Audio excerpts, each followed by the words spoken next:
Bolt bakers, it's that time of year where you start to see pumpkin pies everywhere. But rather than just make the same old pumpkin dessert, I am going to show you how to make an insanely good pumpkin and white chocolate lava cake. So let's get baking. So first off, if you do not have pumpkin puree in your country, do not worry. I've got an easy how-to video and it shows you how you can simply make it at home. Also, the recipe for this lava cake can be found on biggerbolderbaking.com. Okay, let's get started. We're going to start out in a small bowl. So into my bowl, I'm going to add in some white chocolate.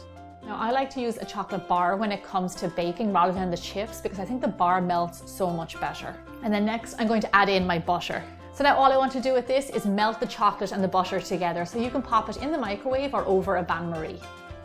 Okay, so that's our chocolate and butter mix. Now we're going to mix up the rest of our ingredients. So into this bowl, we're going to add in our pumpkin puree. You can use store-bought or homemade, like I said. Some brown sugar, which is going to give it a lovely, almost kind of a caramel flavor. And then our egg yolks. Perfect. And then simply take a whisk and then just whisk them all together.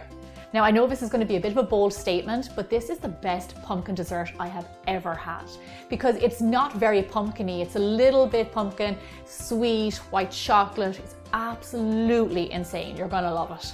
Okay, once that's all mixed up, we're going to go ahead and pour in our butter and white chocolate. And as we're pouring that in, we're just going to whisk all these ingredients together.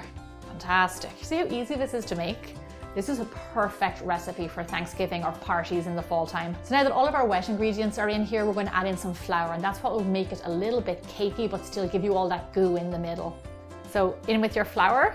And then also I love to add salt to my baking because it enhances all of the other flavors. So go ahead and add a pinch of salt in there. Then gently with a whisk, just mix in the flour until there's no more lumps. So you've seen me make a traditional chocolate lava cake. I've also made a red velvet one that was so good.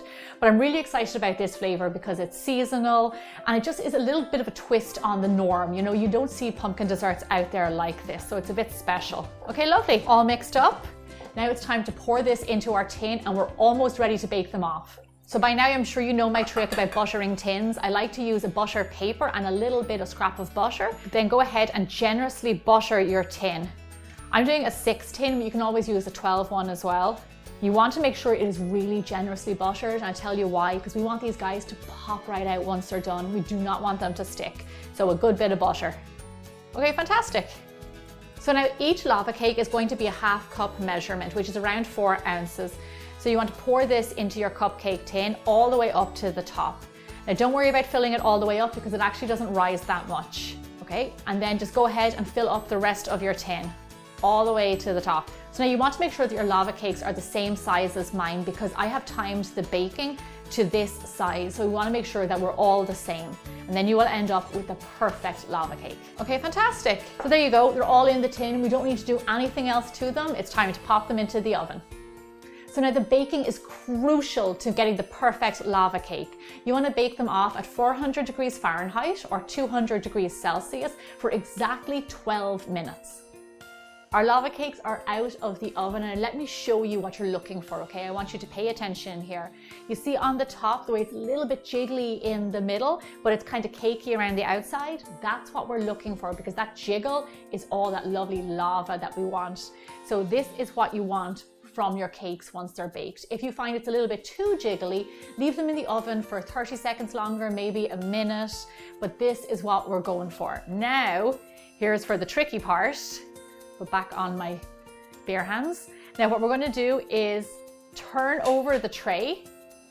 Okay, great, they're all intact, which I'm very happy to see because I didn't want any of them to break.